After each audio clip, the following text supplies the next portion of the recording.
Pertanyaan yang masuk, yang bisa saya jawab, yang tidak bisa wallahu a'lam bishawab.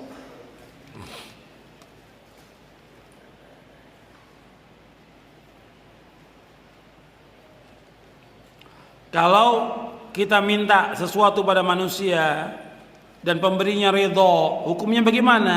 Hukumnya tidak boleh minta-minta.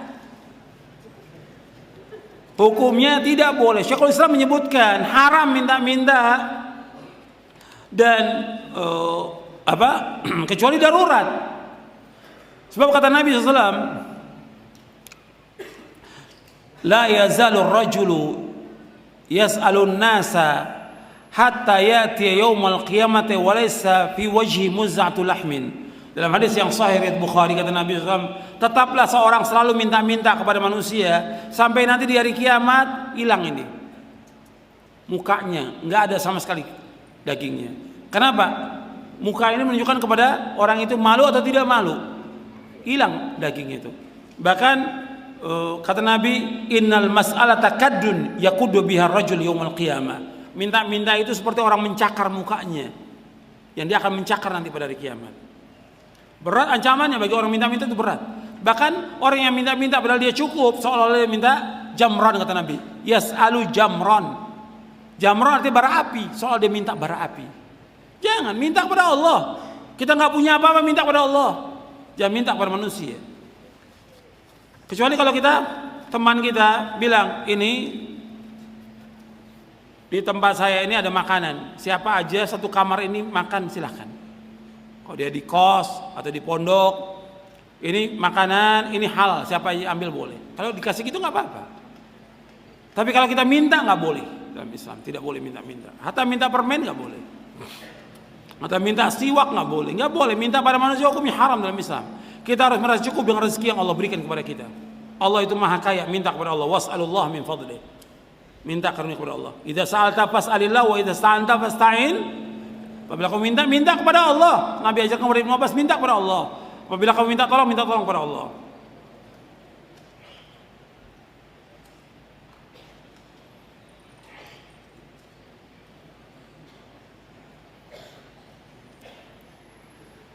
Bagaimana kalau kami sebagai talibul ilm, ketika waktu libur apa yang kami gunakan? Apakah kami membantu orang tua atau kita murojaah pelajaran? Dua-duanya kita lakukan. Dua-duanya bisa, semua bisa. Membantu orang tua tetap jalan, murojaah jalan. Gak mungkin juga membantu orang tua dari pagi sampai malam. Mesti ada waktunya.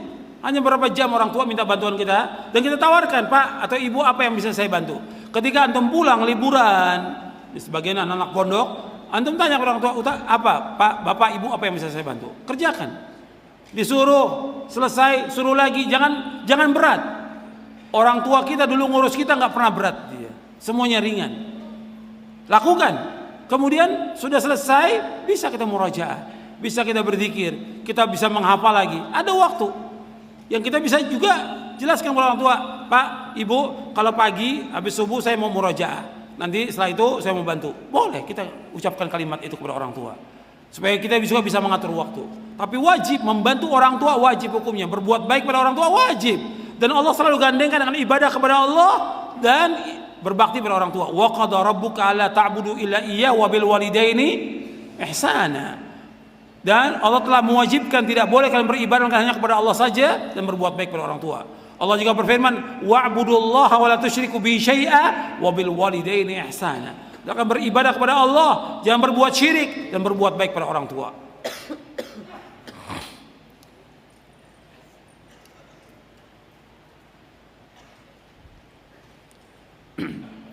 Disebutkan dalam ayat bahwa surga diwariskan dengan sebab apa yang kalian amalkan. Bagaimana dengan hadis bahwa seorang tidak akan masuk surga dengan amalnya? Iya, artinya bahwa seorang itu dia tidak masuk surga dengan amalnya langsung. Maksudnya begini, artinya masuk surga dengan rahmat Allah, dan dia bisa melakukan amal-amal soleh dengan apa? Dengan rahmat Allah.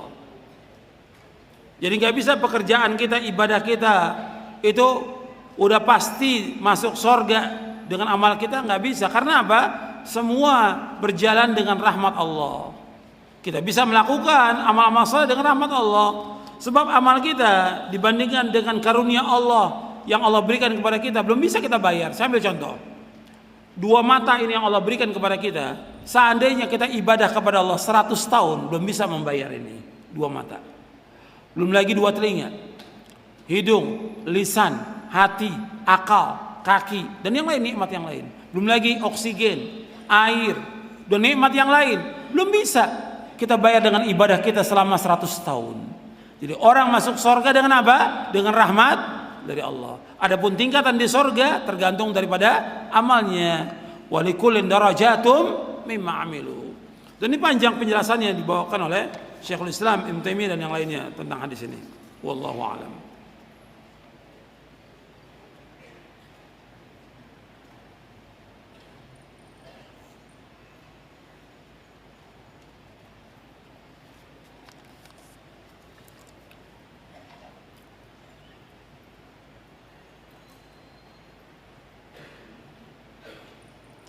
Kita mendapatkan uang dari kerja, sebaiknya digunakan buat membantu orang tua atau naik haji, dua-duanya. Dua-duanya, artinya kan membantu orang tua nggak menghabiskan uang kita semua kan, nggak menghabiskan uang kita. Dari uang kerja kita setiap bulan kita sisihkan buat orang tua, kita sisihkan juga buat menabung untuk haji. Bisa dilakukan dua-duanya. Karena apalagi sekarang antrian haji itu lama waktunya, tahunan. Sedangkan orang tua kita nggak tahu umurnya, apakah dia akan terus atau dia akan meninggal dunia. Sekarang dia masih hidup, kesempatan kita berbuat kebaikan yang merupakan jalan kita menuju surga. Itu perhatikan itu. Jadi tetap kita berbuat baik pada orang tua, nggak akan menghabiskan harta kita, nggak akan menghabiskan harta kita. Justru dengan kita berbuat baik kepada orang tua, memberikan nafkah pada orang tua, pasti nggak diganti oleh Allah. Pasti nggak diganti.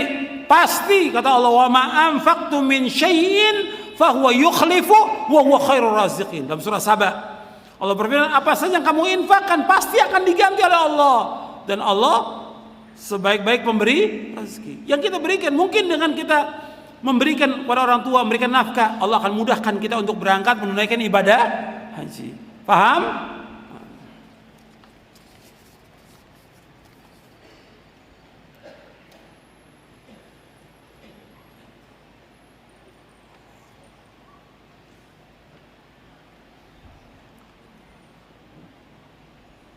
Bagaimana kalau kita melihat orang bahwa itu pemahamannya khawarij? Ya kita nggak bisa menilai orang itu kecuali kalau dia sudah menyampaikan keyakinan dalam bentuk lisan atau tulisan. Kalau zahirnya kita nggak tahu. Sama dia berjenggot juga, dia ruku dan sujud, dia sholat berjamaah. Tapi yang jadi masalah, pernah nggak dia sampaikan bahwa dia mengkafirkan orang-orang yang berbuat dosa besar, atau dia mengkafirkan penguasa, atau dia mengatakan orang yang berbuat dosa besar dari kaum muslimin kekal dalam neraka? Baru kita bisa nilai bahwa dia khawarij dengan ucapan lisannya atau dengan tulisannya. Tapi kalau zahirnya kita nggak bisa menilai dia.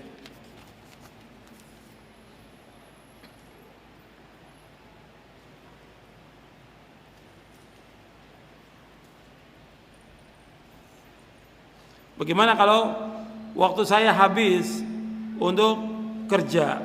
Ini bagaimana?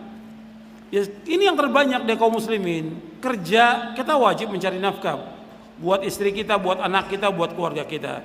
Tapi sekedarnya jangan dihabiskan waktu buat kerja. Kita kan wajib membagi waktu.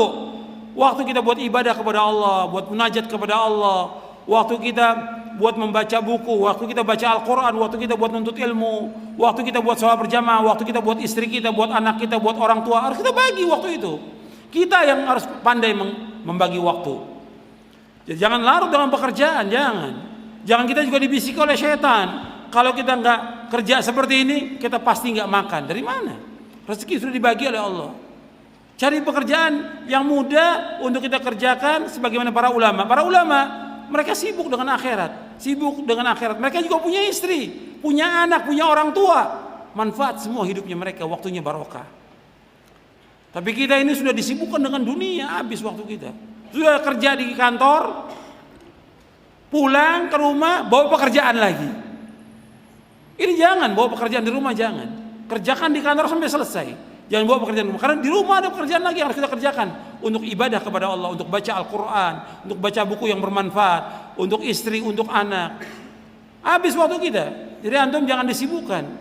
Sama kadang-kadang orang juga ya sudah sibuk di kerjaan, dengan telepon, dengan segala macam, di rumah begitu lagi. Habis waktu dia. Kesian dong istri mana, nggak diajak ngobrol. Yang diajak ngobrol orang lain, terus telepon, nggak pernah berhenti. Habis waktu dia. Kadang-kadang teleponnya dia lebih lama daripada waktu ibadahnya dia kepada Allah SWT. Lebih lama dari waktunya dia baca Al-Quran. Makanya nggak mesti antum jawab semuanya telepon itu, nggak mesti SMS jawab. Yang penting aja, para ulama seperti itu waktunya. Bermanfaat bagi mereka itu waktu itu. Kita ini waktu ini sudah habis sudah dengan segala macam pekerjaan dunia.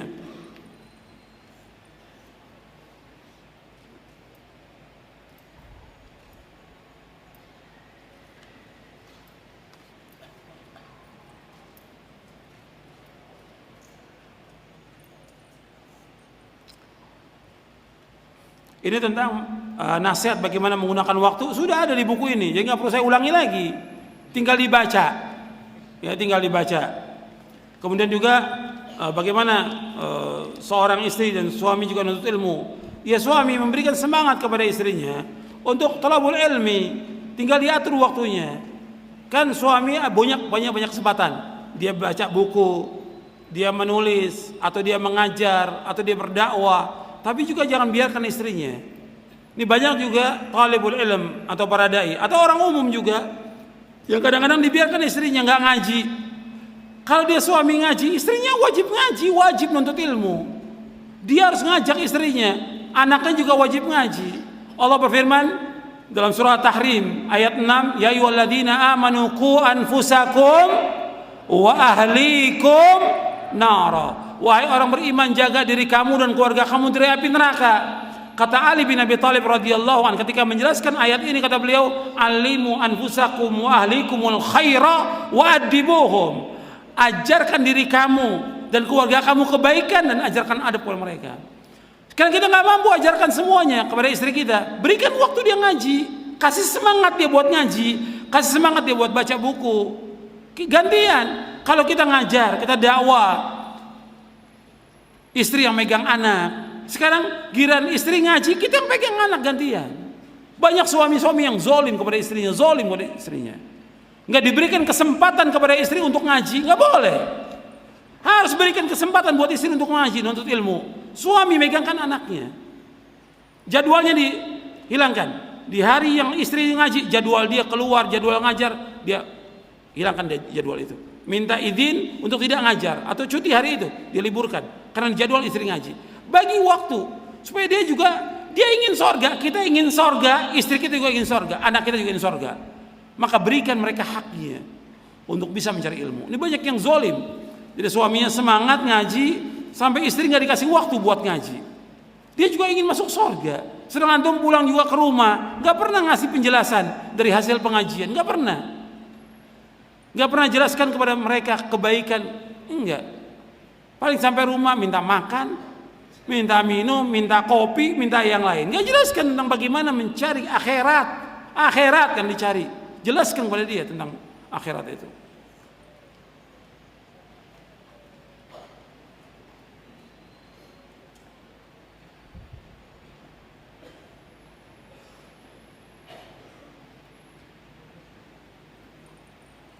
Bagaimana kita memanfaatkan waktu di dunia, sedangkan orang tua kita menginginkan kita sukses di dunia. Jelaskan dengan buku ini, untuk menjelaskan sukses yang hakiki, yang abadi.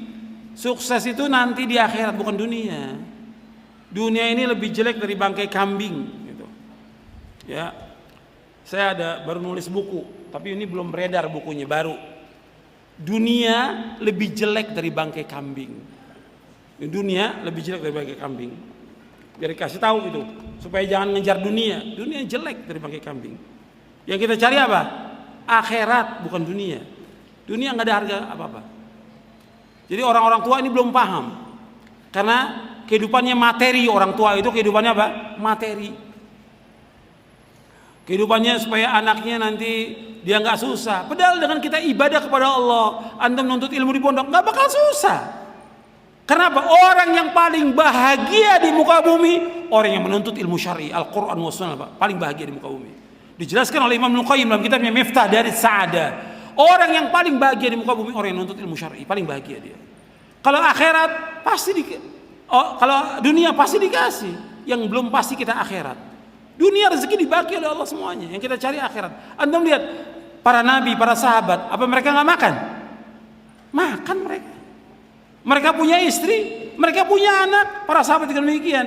Tapi mereka hidup waktunya habis untuk ibadah kepada Allah. Rezeki pasti dikasih Allah, pasti. Antum lihat di mukadimah buku ini, saya bawakan satu hadis. 2 hadis bahkan saya bawakan di mukadimah buku waktu ini. Kata Nabi apa? Allah berfirman, "Ya bani Adam, tafarraq li ibadati amlak sadraka ginan wa asudha faqrak. Wa illam taf'al mala'tu yadayka syughla wa lam asudha faqrak." Wahai anak Adam, habiskan waktumu semuanya kata Allah untuk ibadah kepadaku kata Allah. Wahai anak Adam kata Allah, habiskan waktumu untuk ibadah kepadaku. Aku akan penuhi dadamu dengan kecukupan dan aku akan tutupi kamu dari kefakiran.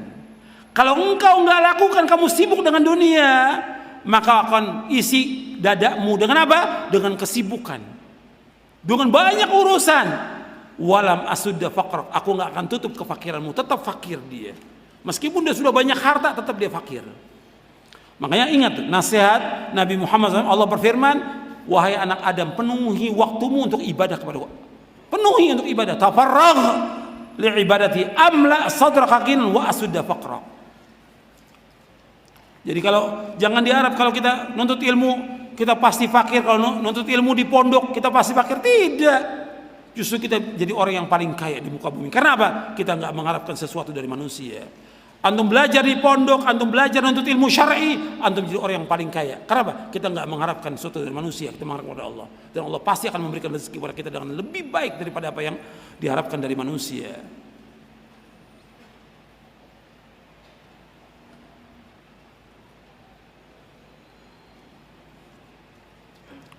Apa kita berdakwah kalau kita belum paham? Ya belajar dulu. Tapi paham seluruhnya nggak mungkin. Kita dengan ada ilmu, antum belajar di pondok sampai lulus, antum ada baca kitab-kitab, antum juga masih belajar dengan para ustadz, antum dakwah dengan apa yang antum mampu di desa-desa banyak yang butuh dakwah kita. Daripada orang-orang yang nggak punya berilmu, kita ada ilmu sedikit sampaikan. Mulai dari kitab Ushulus Tsalatsa atau yang lainnya.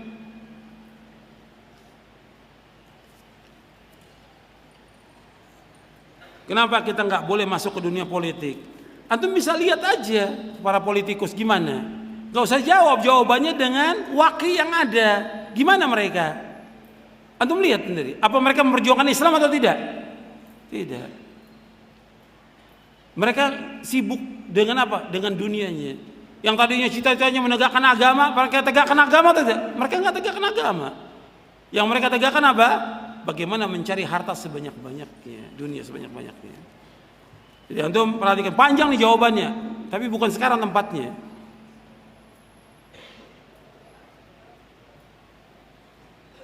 Bagaimana kalau kita memang tidak mampu sama sekali, kita minta keringanan belajar di pondok untuk beasiswa. Boleh aja kalau memang kita terpaksa. Cuma anehnya, perhatikan nih, ini anehnya. Dia punya anak 3 umpamanya. Yang 2 kuliah. Yang kuliah dia bisa bayar tuh. Yang kuliah sempurna bayar. Yang 1 di pondok gak mampu bayar. Ini akal yang mana yang bisa terima? Yang kuliah sampai berani dia jual mobilnya untuk kuliah. Tapi yang pondok dia gak berjuangkan. Padahal ini mencari akhirat yang bermanfaat buat dia. Jadi gak benar orang tuanya minta keringanan. Kecuali kalau memang gak mampu sama sekali dia. Boleh minta keringanan. Tapi banyak yang gak wajar. Kalau buat anaknya yang lain dia perjuangkan, dia di pondok minta balas, minta majanan, minta gratis kalau dia di pondok. Coba anaknya makan atau tidak? Kan makan tiap hari.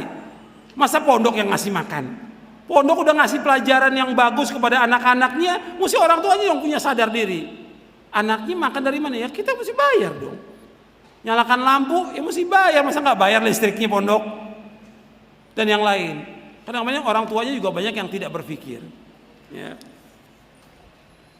Saya pikir cukup. Di sini udah dikatakan waktu sholat sudah sebentar lagi yang kita harus persiapan untuk sholat. Saya akan jawab satu lagi nih.